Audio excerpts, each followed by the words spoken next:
Bonjour, je suis Volange, je suis votre guide holistique. Ma mission, vous aider à vous libérer de votre passé vers une vie plus épanouie. Je vous aide à révéler votre potentiel infini grâce à des outils simples et au quotidien, en développement personnel et autour d'une approche holistique. Apprenons ensemble à révéler votre authenticité, libérer votre parole et créer votre liberté. Offrez-vous cette possibilité de découvrir ce qui se cache à l'intérieur de vous. Offrez-vous cette possibilité de créer la vie dont vous avez toujours rêvé.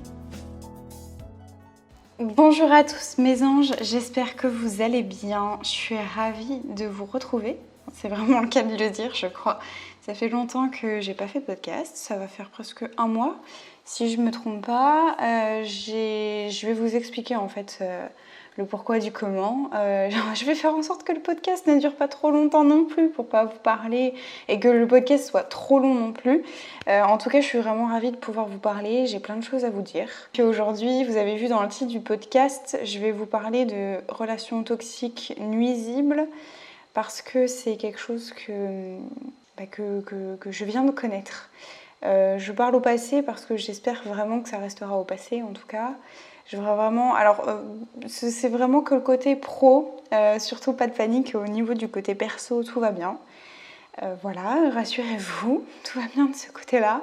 Mais côté pro, on va dire que depuis un mois, depuis à peu près que j'ai arrêté du coup... j'ai mis un petit peu entre parenthèses du coup tout ce qui était podcast, vidéo, plateforme... réseaux sociaux, etc. Il s'en est passé des tas et des tas de choses. Du coup, je vais vous expliquer ce qui s'est passé. Là, pour vous dire, à l'heure où je vous parle, je suis en arrêt maladie pour 2 semaines. Je vous le dis clairement, en toute authenticité, il me faut beaucoup de courage pour vous dire ça. Parce que j'ai très honte et il y a beaucoup d'émotions et je pense que j'aurai l'occasion de vous en reparler. J'aimerais bien vous faire du coup une vidéo YouTube sur le burn-out, chose que je suis en train de vivre en ce moment. Voilà, et je pense que ça pourra servir. Donc encore une fois, je vais vraiment vous parler en toute vulnérabilité. Donc effectivement, je suis en arrêt maladie pour 2 semaines pour l'instant. Il y a à peu près un mois, du coup, à un moment donné où j'ai pu plus, si j'ose dire, j'ai pu gérer tout, en fait, tout entre mon travail de clerc de notaire, je rappelle, hein, je suis clerc de notaire, j'ai fait des formations de droit juridique, hein, voilà, j'ai une licence, j'ai 2 licences, une licence de droit privé et une licence pro notariale. Et du coup, mon taf m'a permis de pouvoir gérer les deux. Sachant que mon job de clerc de notaire, j'étais à 39 heures par semaine, ce qui est déjà pas rien, sans compter tous les à côté que j'ai pu donner, etc. Enfin bref, c'est pas du tout l'objet de ce podcast-là. Et donc, qu'est-ce qui m'a amené en fait à cet arrêt maladie? C'est que, il y a 1 semaine de ça, j'ai fait un malaise sur mon lieu de travail.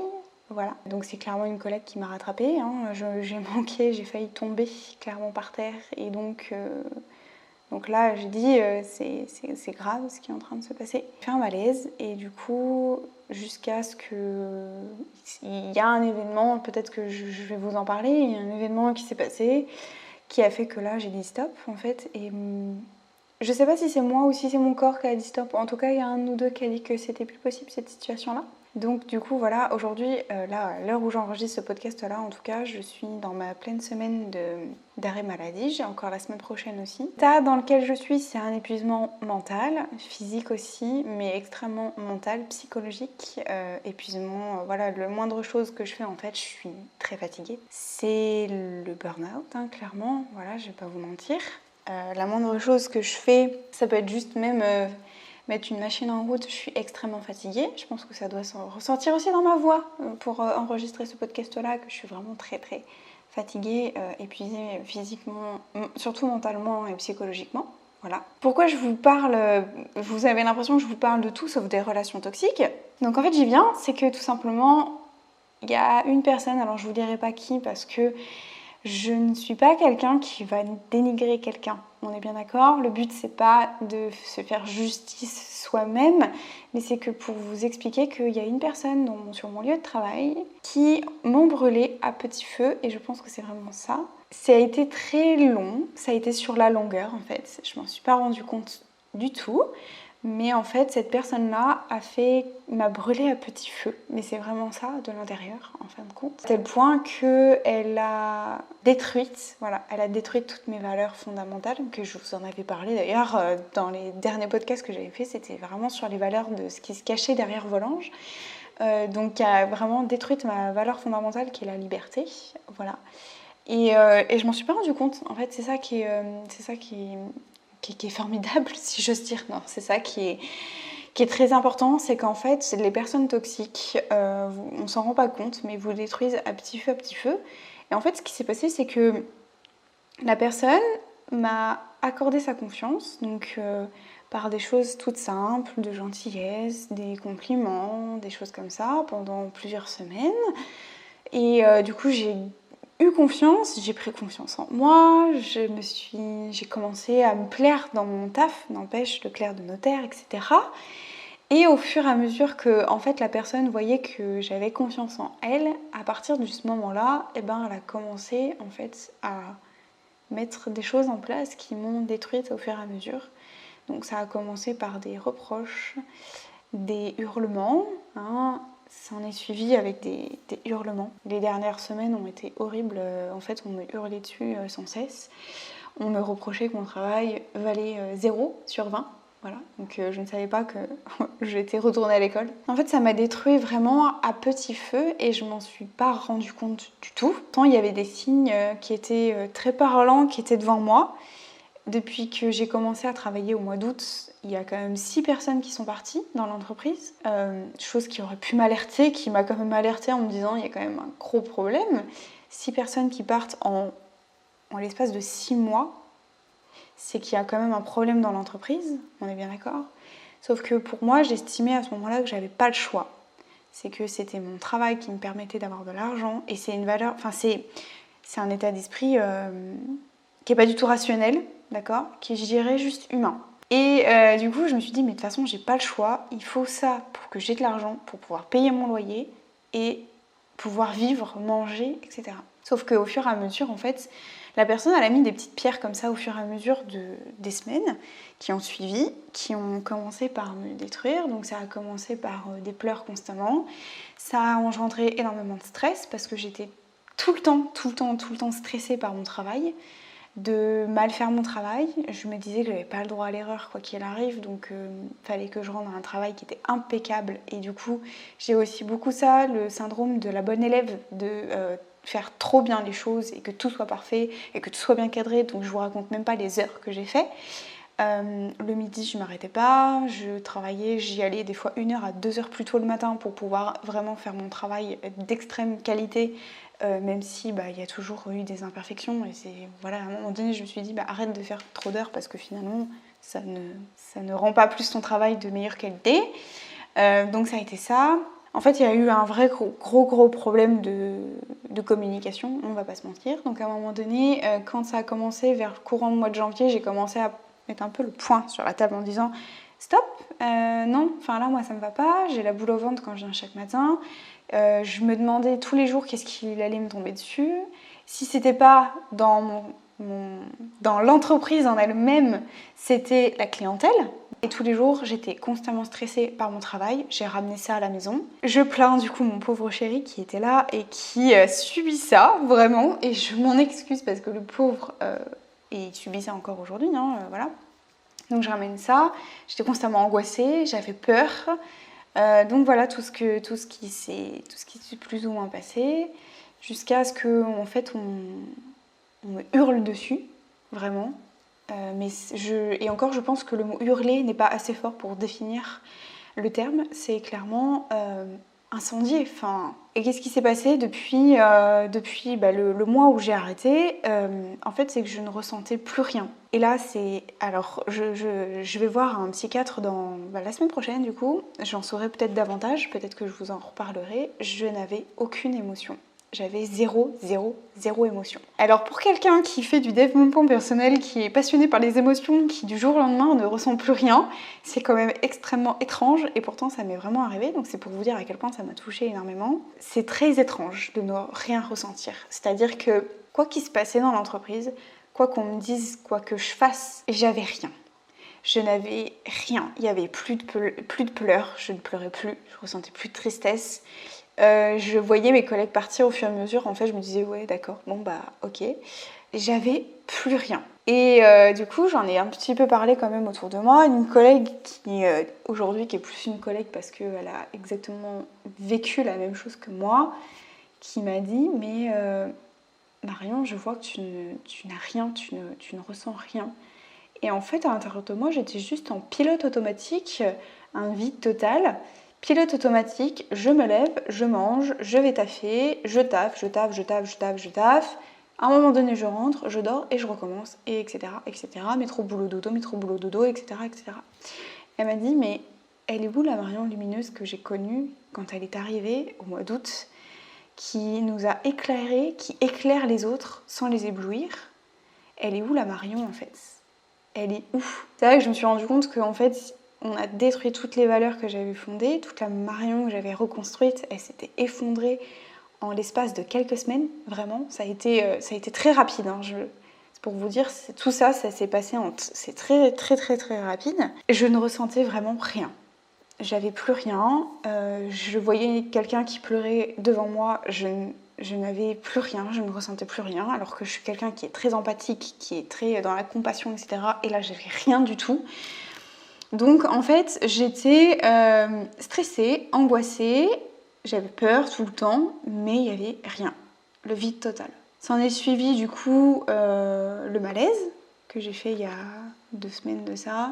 Et puis, le jour où on m'a hurlé dessus parce que je m'étais pas occupée de quelque chose. Et ce qu'il faut savoir, c'est que j'ai appris mon métier sur le tas, comme il n'y a aucun mal à ça, en fait, d'apprendre sur le tas. Quand on est passionné et qu'on a envie de se donner à fond, on peut apprendre sur le tas et on n'a pas besoin d'avoir forcément le diplôme. Le diplôme, ça justifie juste que vous avez fait des études là-dedans, que vous avez acquis des compétences, mais ça veut absolument pas dire que vous savez très bien autant que moi qu'il y a théorie et pratique, et que forcément j'ai appris mon taf en place, quoi, enfin voilà, en pratique, que j'avais zéro formation, zéro expérience là-dedans, que j'ai dû tout apprendre, et que forcément je me dis mais j'ai le droit à l'erreur en fin de compte, j'avais le droit de me tromper. Donc voilà ce qui s'est passé. La personne en fait a été tellement nuisible à tel point que je m'en suis pas rendu compte. Et ça c'est grave. C'est grave en fait de pas s'en rendre compte parce que les personnes qui m'entourent, je leur disais non mais tout va bien, je vais bien, je me sens juste fatiguée, surmenée, dépassée. Mais là lundi, ouais, j'ai ça à faire, donc du coup je vais... faut que j'aille travailler à 7h, je vais y aller à 7h. Donc voilà, en gros, pour vous raconter le mois, en fait, entre la petite pause, etc., vous vous rendez bien compte que j'ai pas pu tout gérer, que en fait, je me suis mise clairement en pilote automatique et que c'était plus possible, en fait, jusqu'à ce que je me suis d'abord pris la pierre. Vous connaissez peut-être, vous savez, la plume, la pierre et le camion. La plume, c'est les signes qui vous permettent à un moment donné de vous dire il y a quelque chose qui ne va pas, il va falloir que je fasse quelque chose, etc. La plume, c'est quelque chose qui est quand même, je ne vais pas dire agréable, mais c'est un petit signe. Là, je me suis directement pris la pierre avec le malaise. Et l'arrêt maladie, ça a été le camion. Parce que la veille où j'allais voir mon médecin pour lui dire, et encore, c'est même pas moi qui ai pris rendez-vous, c'est ma maman qui a pris rendez-vous pour moi, pour vous dire à tel point. Et la veille, je ne pouvais plus marcher. J'étais quand même sur mon lieu de travail, hein, on est bien d'accord. Je ne pouvais plus marcher. J'avais retrouvé le pleur, donc j'étais constamment en pleurs et dépitée et déprimée, et je ne savais pas comment faire. J'avais plus de force. Je ne vous raconte même pas comment j'ai fait pour rentrer chez moi en voiture. Je pense que c'était très grave. Tout ça pour vous dire que tout est parti en fait d'une relation toxique, d'une personne qui était nuisible, qui a nuisi à ma santé mentale, hein, c'est vraiment la santé mentale qui a joué. Quels sont les conseils que je pourrais vous donner? Parce que je ne vais pas vous raconter que ma vie, mais je pense que peut-être que vous avez rencontré ce genre de personnes, que vous avez connu ce genre de situation. Ce qui est extrêmement grave, c'est le fait de ne pas s'en rendre compte. Là, après coup, avec le recul, j'ai juste 2-3 jours de recul, mais je me rends compte que c'est extrêmement grave ce que j'ai subi, parce que le fait de ne pas se rendre compte que quelqu'un est en train de vous détruire à petit feu, c'est nuisible pour votre santé mentale, hein, et je ne souhaite à personne d'en arriver dans l'état où j'en suis actuellement. Vraiment, je ne le souhaite à personne. Je souhaite vraiment que vous partiez ou que vous sortiez de cette situation bien avant que moi je me prenne le camion de plein fouet, hein, clairement, voilà. Quels sont les conseils que je pourrais vous donner? C'est quelque chose que je traverse encore actuellement, d'accord? Je suis encore traversée par des tas de peurs, des tas d'angoisses, des tas de stress. Peut-être que je vous ferai un podcast là-dessus où j'ai vraiment envie de vous faire une vidéo YouTube que sur le burn-out et les sentiments, les émotions que je traverse en ce moment. Je pense que ça pourrait être un sujet parce que sinon le podcast pourrait durer des plombes et je pense que c'est pas vraiment le souci. J'ai relevé 4 conseils que je pourrais vraiment vous donner qui m'ont amené jusqu'à là, aujourd'hui, à l'heure où je vous parle. Le premier conseil, c'est vraiment d'en avoir conscience.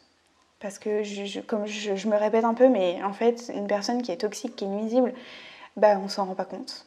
En fait, c'est constamment la définition, je dirais même, je m'avance peut-être, mais c'est une personne qui vous donne sa confiance et dès qu'elle sent que vous avez confiance en elle, paf, elle vous détruit. Et puis bah moi, qu'est-ce que j'ai fait? J'ai répliqué, je lui ai dit mais non, c'est pas possible, enfin, vous pouvez pas faire ça, je me sens pas bien, etc. Donc paf, pendant quelques jours, on est regentil. Et paf, on vous redétruit. Et ainsi de suite. Il y a quelques semaines encore, je pensais aller mieux, avoir pris du temps pour moi, m'être reposée, etc. Je vous en avais fait même une story où je vous ai dit c'est bon, je me sens mieux, ça va mieux. Et la semaine qui a suivi, boum, on m'est tombé dessus. Et c'est ça qui est hyper dangereux parce qu'en fait, on a l'impression de se sentir mieux, d'avoir repris des forces. Et c'est un peu l'effet yo-yo. Et forcément, la chute a été terrible, c'est que là, je suis arrêtée, quoi. Donc, premier conseil que je pourrais vous donner, c'est d'en prendre conscience et de l'accepter. Parce que aussi, c'est compliqué d'accepter qu'il y a quelqu'un qui nuit à votre état de santé. C'est compliqué d'en avoir conscience. Du coup, ça m'amène à mon deuxième conseil, c'est pour en avoir conscience, il faut en parler autour de vous. Parlez-en autour de vous. Moi, j'ai fait l'erreur aussi. Alors, c'est pas une erreur, d'accord? Ne prenez pas ça comme une erreur. C'est que j'ai estimé que c'était normal ce qui se passait. Donc, du coup, j'en ai pas forcément parlé autour de moi. Mais comme je vous dis, j'ai une collègue qui a aussi traversé ça et qui m'a dit non, c'est pas normal du tout. Donc parlez-en autour de vous, pas forcément à votre famille parce que vous aurez peut-être la sensation, et c'était peut-être mon cas aussi, puis j'ai d'autres aussi raisons qui font que j'ai pas voulu inquiéter encore plus ma famille parce que mon papa est très malade et ma maman aussi est malade. Donc du coup j'avais pas en plus envie de les inquiéter par rapport à mon état de santé, ce qui se passait à mon travail, etc. Mais si c'est pas votre famille, peut-être parlez-en à...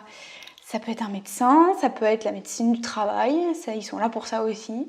Ça peut être un psychologue, un psychiatre, ça peut être à qui vous voulez, ça peut être à votre meilleur pote, à votre chéri, n'importe qui. Essayez de trouver quelqu'un à qui ça peut aider, voilà, clairement. Parlez-en autour de vous. Donc, si je récapitule déjà les 2 premiers points, si vous êtes face en fait vraiment à quelqu'un qui vous nuit à petit feu, et je répète vraiment, c'est... qui vous met en confiance, puis ensuite, bam, elle vous détruit un petit feu, puis après vous reprenez confiance, etc. etc. Déjà, essayez, premier point, d'en avoir conscience, de l'accepter. Et pour ça, le deuxième point, c'est d'en parler autour de soi, à qui vous voulez, mais parlez-en autour de vous. C'est vraiment, c'est vraiment très très important de parler de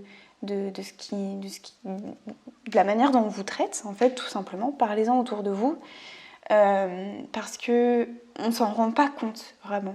Une relation toxique, on s'en rend pas compte. Quelqu'un qui nuit à votre état mental et psychologique, on ne s'en rend pas compte. Elle va prendre votre confiance. Une fois que vous allez avoir confiance, je me répète, mais vous allez avoir confiance. Ensuite, paf, vous tombez dessus, peu importe de la manière. Moi, c'était à me hurler dessus, clairement, mais voilà. Ensuite, j'ai riposté, du coup, elle s'est calmée, et ainsi de suite.